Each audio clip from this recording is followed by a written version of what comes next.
Yes, I'm back finally. I've been gone for so long because of school, so thank God that's over. And I originally was supposed to just leave like for a month, and then 1 month turned into two.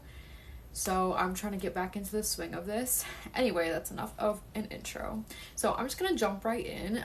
This is not like a new topic or anything, and this is something that has been popular for kind of a while, and I think it's sort of just now starting to crack, and that is the stay-at-home girlfriend TikTok epidemic. I don't even actually know when this type of content started to get really popular. All I knew is it was there 1 second and the next second it was everywhere. And this was kind of in that time where like people like it's just confusing because I keep hearing people talking about how they want somebody online who's like a relatable influencer and who's real and who's raw, but then we have like people watching like Nara Smith. And I'm not saying that Nara Smith is a part of this video or anything like that. And honestly, I'm not going to be posting anybody's TikToks in this video to use them as an example because I'm too lazy to do that.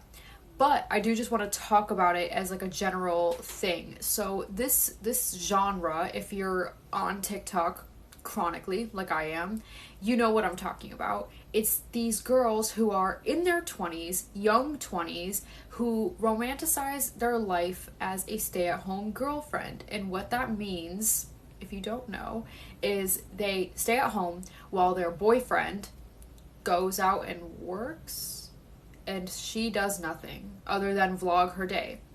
Now, I will say this, at least they take that time to stay home and do something that they're passionate about, whether it's like a hobby or they're able to like turn that into something lucrative and make some money off of it. Cool, I think that's great. Now, here's the problem, is the stay-at-home girlfriend thing is actually really dangerous and really unsafe, and it's not something that I ever recommend for anybody. Stay-at-home mom, I get it, you've got kids. Kids, it is a full-time job in and of itself, but being a girlfriend and staying at home, and I think that's where a lot of people kind of started to like be like, hey, wait, what are we actually doing? Because there's no safety net in being a stay-at-home girlfriend. That I think is where my issue and a lot of other people's problem with it comes in, especially when they're advocating for this lifestyle to girls their age or younger, saying like, oh, this is the best life ever, I don't have to do anything, I wake up whenever I want and I have my matcha latte, whatever the hell, and I go to the beach and I do this and that, and it's all just relaxing stuff. But what they're not telling you is that a lot of the ones on TikTok are not fully stay-at-home girlfriends. They're posting this content, and a lot of the times they get really popular because this is content that is kind of like people want to be like that. It's like it's something that people want. So it gets really popular. They start making money. So you're not a stay-at-home girlfriend. You're a work from home girlfriend, which is totally fine. Even if you wanted to be a stay-at-home girlfriend, that's fine too. I don't think it's a safe bet. I don't think it's a great idea. I think there's a lot of bad things that could happen out of doing that. But hey, to each their own. Not my life. And so naturally, with the whole stay-at-home girlfriend phenomenon, there was the flip side of it, right?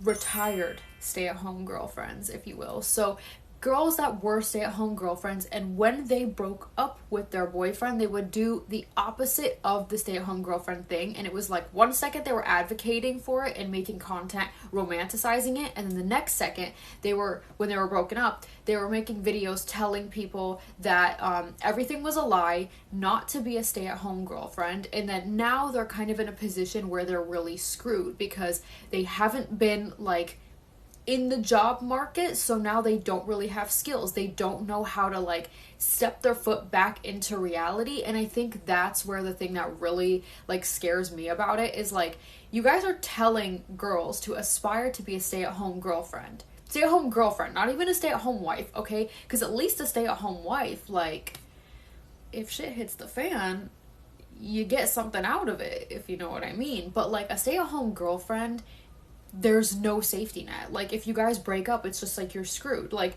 what incentive does he have to still like help you out and make sure that like you're not gonna have like a hard time adjusting into like this new life that you're gonna have to live now that you're not together anymore? And that's the thing that I find so disingenuous, dishonest, dangerous, yes, dangerous, about content promoting stay-at-home girlfriendedness. Because they're not telling people, hey, if you want to be a stay-at-home girlfriend, be smart, get an education, start a business, like, you know, post content. People want to see this stuff. They don't teach you ways that you can actually create that safety net for yourself while still staying at home. They just tell you to do it. And people on the internet are already like, we're kind of clueless and we kind of don't have critical thinking skills. And I know that kind of sounds a little mean to say, but people legitimately think that like nothing that what they see online is exaggerated, and people are posting with 100% authenticity when they're talking about how great a stay-at-home girlfriend lifestyle is. They don't realize that like, hey, people are showing just little snippets to catch your attention. And so with that comes that, oh, well, I want that too. But like, there is no plan. There is no like backup option. There is no safety net. So they just want to rush into becoming stay-at-home girlfriends. And then they're a stay-at-home girlfriend with nothing going on in their life. And then when things don't work out, they're like, oh my God, what did I just do? And so that's another thing. Actually, like I want to jump into this other part, is that I think like when you have a like a page where it's like you're promoting stay-at-home girlfriendedness or anything really relationship centered, if you're making your personal relationship the center of that page, I think that lines can get really like messy really quick. I mean, we see it all the time.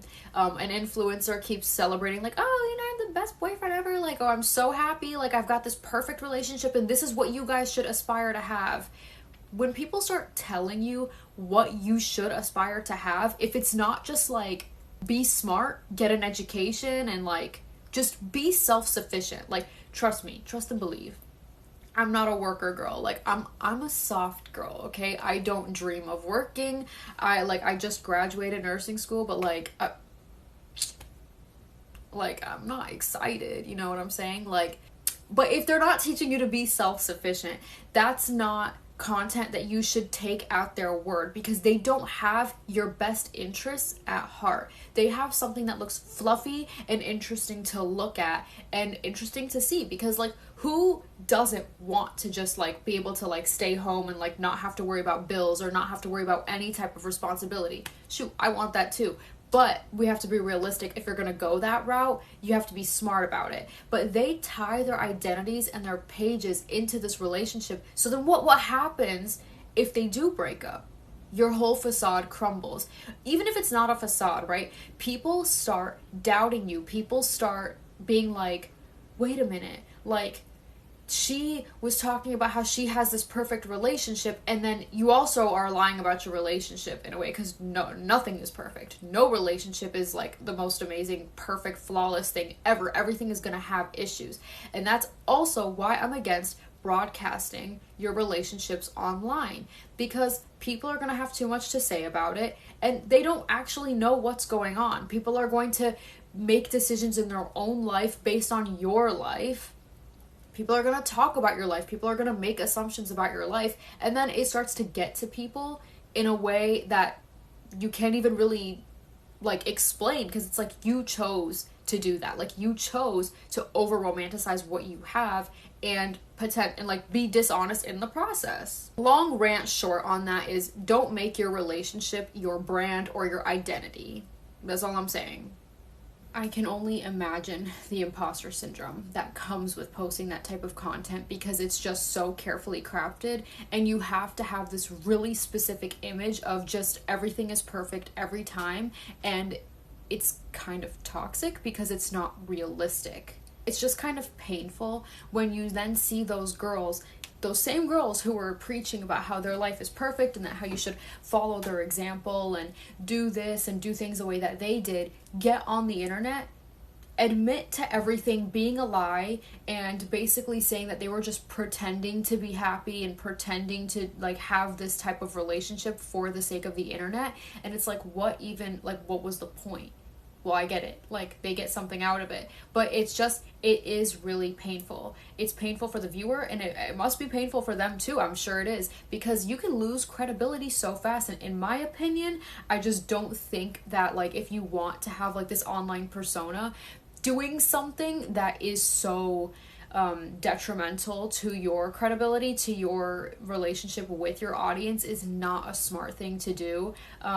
I'm not saying that those people can't rebound and then kind of like make different type of content like around that, but like it is kind of hard. I mean, I'm not saying that like the Wizard Liz was advocating for being a stay-at-home girlfriend. I don't think she did, but like look at how quickly like people turned on her when, you know, everything was exposed, and people at first were just like in so much shock because this was like their idol. And then what they didn't realize is like, wait a minute, there's like all these things that actually came out that could explain things better. And you know, she of course has a lot of supporters and a lot of people who are still fully on her side, but a whole slew of people came out talking about how like she really lost credibility with a lot of people. A lot of people started to look at her really different and in a way that was not positive or like beneficial to her brand. So I think that we just, as a society, need to stop listening to people on the internet, especially when their advice is very superficial. You don't actually know any details about their life. You don't know anything behind the scenes. All you know is, I could take little clips of my of any aspect of my life and make it seem like it's a lot more interesting, or make it seem a lot more like romantic and easygoing and inspiring as I want it to be. And you know, and I live a pretty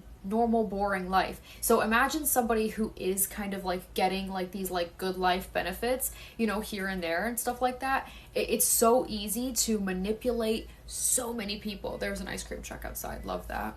So just don't be that I don't know if you guys can hear that, but it's like really distracting.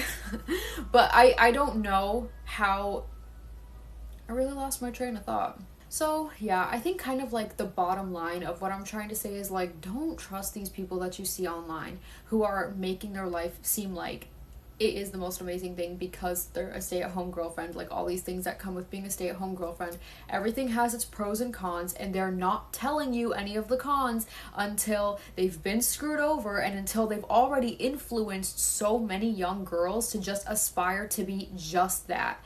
And like, there's nothing wrong with like not having crazy like aspirations in life. I'm not saying that you need to be a girl boss, okay? But like, we have to be able to take care of ourselves. We have to not be 100% reliant on somebody else, because that could get taken away in an instant. If there's not something that you can do for yourself, it's a power dynamic. They can look at you and think like, oh, she needs me. Like if I can walk away at any time, I can do whatever I want. I could disrespect you, I could cheat on you, I could do this and that, and you may not have somewhere else to go. You might have to put up with those things because you have literally given up any form of independency and you chose to become dependent on a person, a stranger too.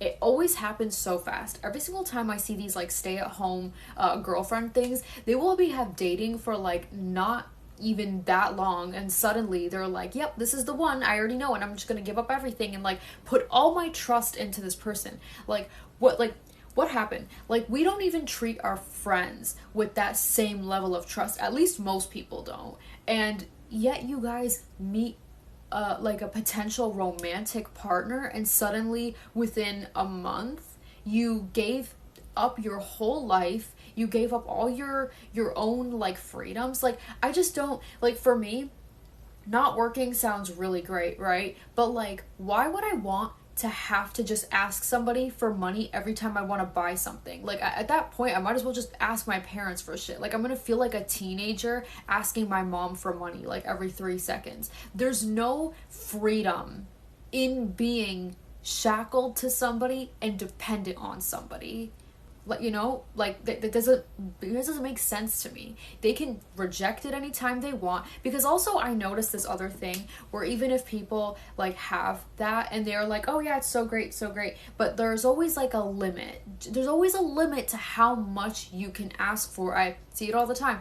Yeah, like, you know, he pays for like X, Y, and Z, but I feel bad to ask for this. And it's like, but isn't that what you signed up for? Like, if you do stay-at-home girlfriend things, which is like basically you're a housewife without the kids, like, isn't your part of the bargain that like nothing you ask for should be too much? But it's because even they know that just being a stay-at-home girlfriend does not hold that much value to their boyfriend. So there is always a little fear of asking for too much. There's always a little fear of being too needy. So you end up taking a back seat. Again, you could just ask your parents for stuff. Like, what do you do if you're a stay-at-home girlfriend? You're like fresh out of like, maybe you didn't even finish your college education. You move in with somebody, you're completely dependent on them, and then you break up. Like, what do you do then? Do you just go back with your parents? Like, I don't get that, you know? Like, that's the confusing part to me. And that's where it's like, you need to be careful and you need to put your safety and your security number one.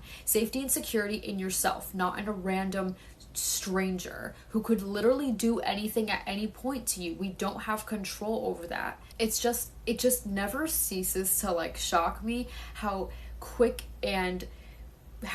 these new trends with like what women want to be come and go. Like, one second we're like talking shit about like stay-at-home moms and being like, well, I want to be a girl boss, and the next second we're like completely swung the opposite way. It's like, where's the balance, you guys? Like, this is crazy. Like, why can't we have a little bit of both?